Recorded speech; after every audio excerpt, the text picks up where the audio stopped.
Hi, this is Audra Dahl, and I'm so glad you're here to join me on this side of the couch. Have you ever in your life, or recently, come upon a thing that you know needs to change, but just don't quite have the motivation to change it, or do what needs to happen to change it? Ashley Coleman came to me a while back and said she's noticing a pattern in people that she's working with in her office, in the counseling office. It has to do with this very question. And so that's what I wanted to talk about today. So Ashley's here with me. Hi. How y'all doing? Yeah, so I came to Audra because what I was noticing was that people were coming in the office and they were presenting their challenges, and it was as if they were saying, here's my challenge, here's my issue, here's what I've been doing to address this issue. And what I'm doing is not working, but essentially, I don't want to change what I'm doing. I just want to see if you can help me figure out how to keep doing what I'm doing that's not working so that it will eventually work. or how to live better in the situation that I don't want to change. Yeah, I see that a lot too. I see, how do you work with that? That's a tough one, because it really does require a shifting in the thought process. So we have to get in there and start challenging some thoughts, and really somehow almost step outside of denial and look at the situation for what it is and where it's headed, and decide if this is what this person really wants.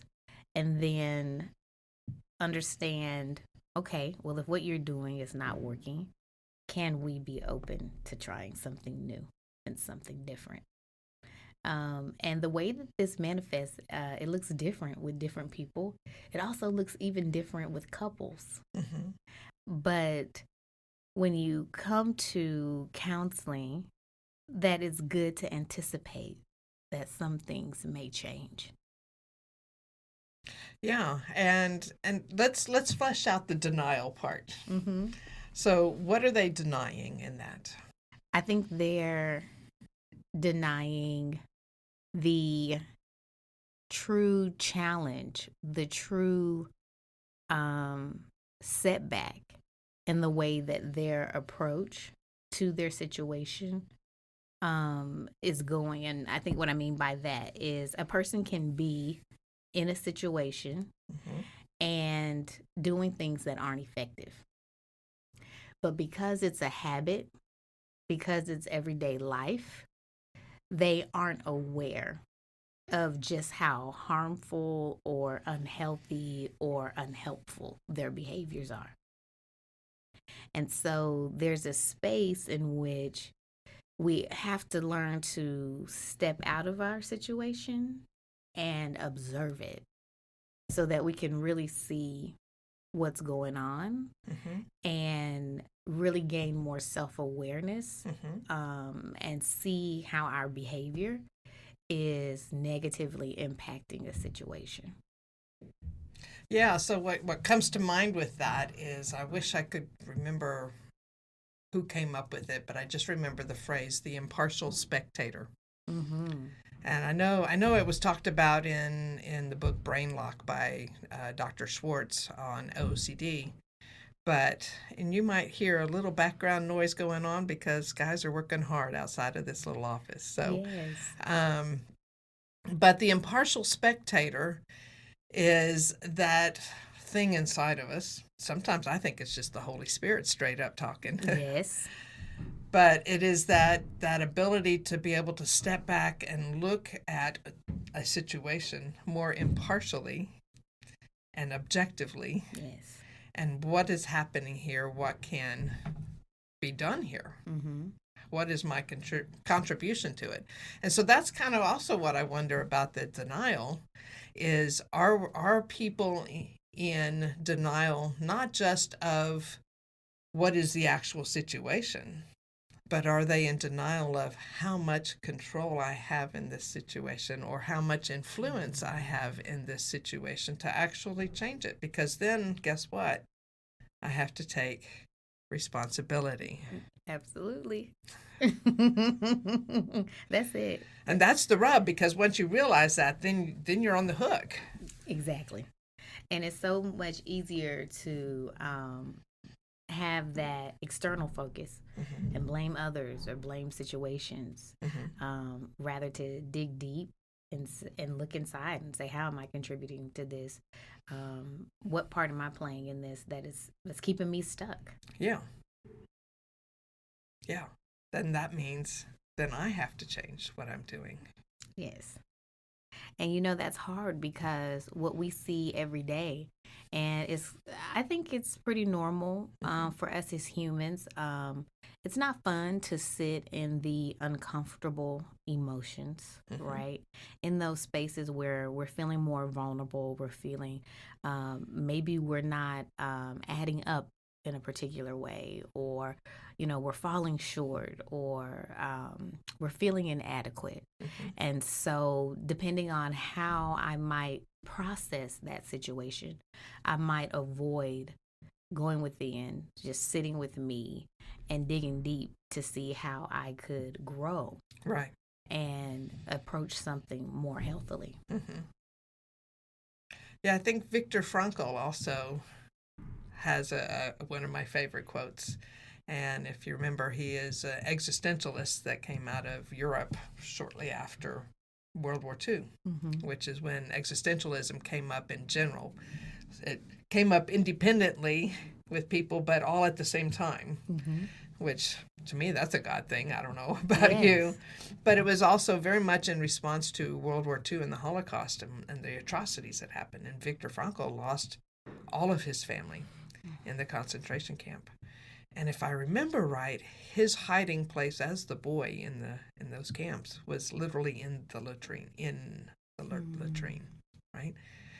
And through that time, he decided for himself, they can take everything away from me. They can take away my freedom. They can take away my family. They can take away almost all of my choices. But the one choice they can't take away from me is how I'm going to respond to this. What my attitude's going to be. They can take away my dignity even, but they can't take away my choice on how I'm going to respond. Right? And I think in that he found forgiveness. He chose not to hate, I think. Yes. Right?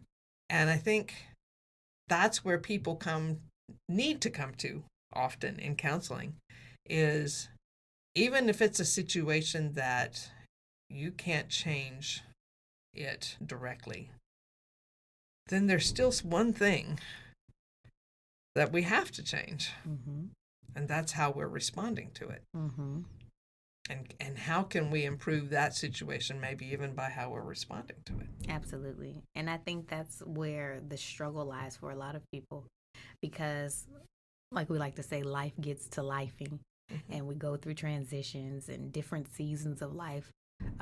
They require us to step up differently, and sometimes we want to hang on to the old, but we have to, and that's part of the denial. We're hanging on to the old, but not realizing maybe you're in a new season of life, and what worked in that season and what got you through then, it's not going to work in this one. It's going to require something different of you. It may mean that you have to get up a little earlier. It may mean you have to go to bed a little later, right? It may mean you don't get a nap, Yeah. It may mean that there are some new disciplines that have to come into your life so that you can rise to the occasion of now and whatever is being presented now. Yeah. Yeah, exactly.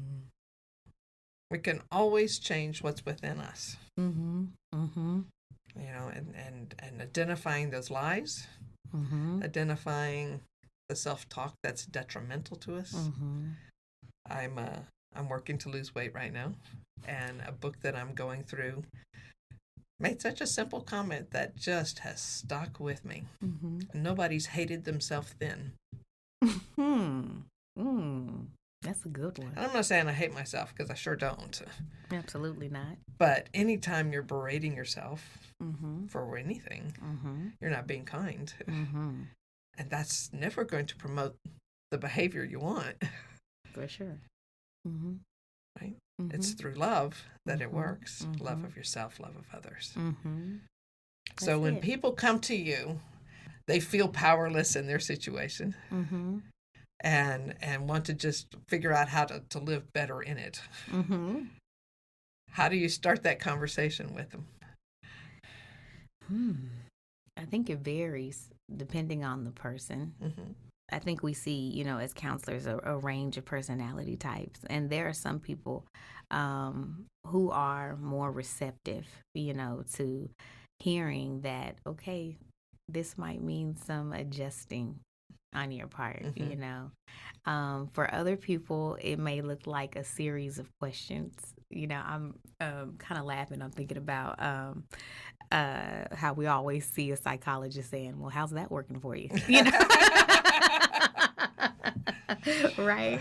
Yes, the number 2 counselor question, right? Yeah. Number 1 being, how's that make you feel? Yes, exactly. But for some people, it's a series of questions and leading them to a space to just supportively understand that this is not working. And so when we get to the end of that space, it's obvious you have a choice. You can keep doing what you're doing. Yeah. And I can give you some coping skills on how to deal with the anxiety that is sure to be attached with you continuing to keep doing what you're doing. Or we can explore what it might look like for you to have peace in the midst of this new situation or this new challenge. Well, and I think you just hit on to something really, really cool. Because there's a huge difference between dealing with something and coping with something. I work a lot with survivors of abuse, and they'll say, I've been dealing with this my whole life, and I'm tired of dealing with it. Yeah. I'm like, have you been dealing with it, or have you been trying to cope with it? Because that's 2 different things. 2 different things. Are you trying to manage the stuff, which is coping, or are you actually dealing with it, which is getting down and pulling out the weeds by the roots? 2 very, very different things. Yes. And I'm not going to say, certainly you can work a very long time and do your hard work on abuse, and there's still more to be done. Absolutely. Right? We are onions. And it layers and layers and layers of healing. But I will say there is a center to the onion. That's true. And I get wanting to be at the center. And fast. And get tired of the layers. Yes. But recognizing we've really just been coping with it. Yes.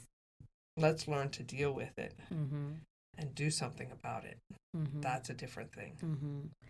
And, that kind of circles back to what I was saying earlier about this may require that you feel uncomfortable. And, I do tell a lot of my clients to say to themselves, my emotions will not overtake me. I can feel what I feel, and my feelings will not overtake me. Because a lot of people think just feeling something is going to take them out of here, and emotions are fleeting, they change, they're temporary. So just brace yourself, feel it so that you can deal with it. Yeah. The analogy I always use for people is imagine a dam, and all of your emotions are held back by that dam. And you might have a moment, and that moment might last a little while, not just fleeting, but a little while, where that dam's broken. Like this happens a lot with grief. You just have those big moments of emotion, but then after the dam breaks, you get a new level. That's normal, right? It calms. It calms down. The big rushes through, Mm-hmm. and it calms down. Mm-hmm. So we have to have those moments. Mm-hmm. You know, it's the breakdown moments, I think, that keep us going. Mm-hmm. You know, but you're right. It's not something to be afraid of.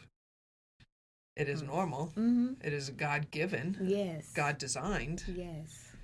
And Jesus wept. He did.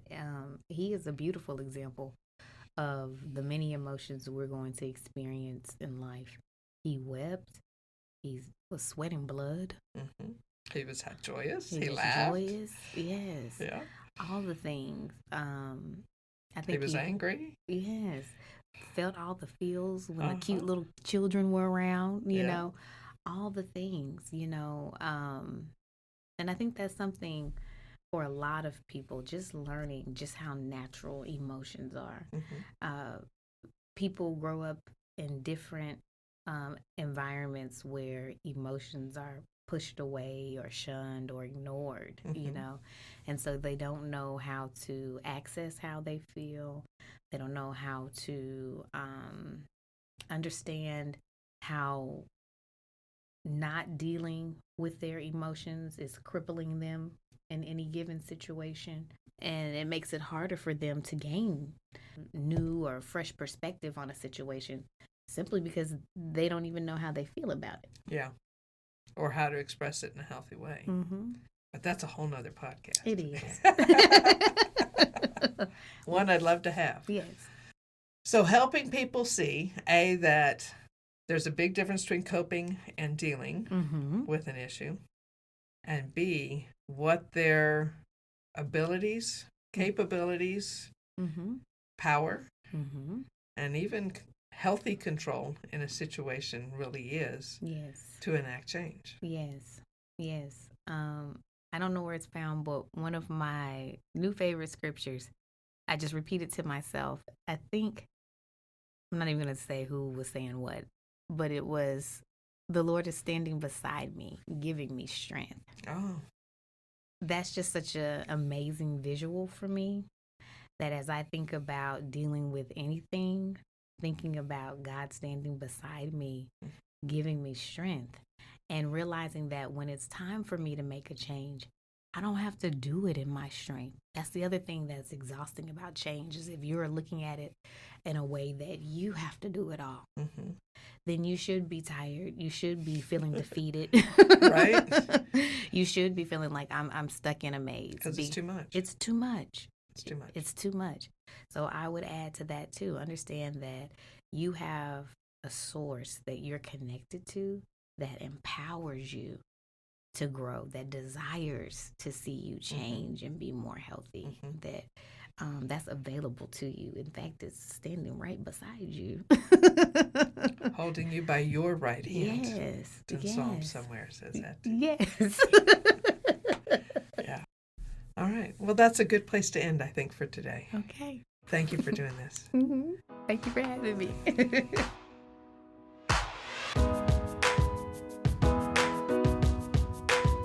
Thanks so much for joining us on this side of the couch today. If you think it's been worth your time and energy, please like and subscribe and share it and tell your closest 10,000 friends. If this show has revealed that you could benefit from counseling, then the next step is certainly finding the right counselor for you. If you're in Texas, the Rush Creek Counseling Center is ready for you. Give us a call at 817-704-6991 or visit our website at rushcreekcounseling.org. That's Rush, R-U-S-H, Creek, C-R-E-E-K, counseling.org. If you are outside of Texas, I still encourage you to seek out a counselor and step onto that path of healing. Now go have an awesome day.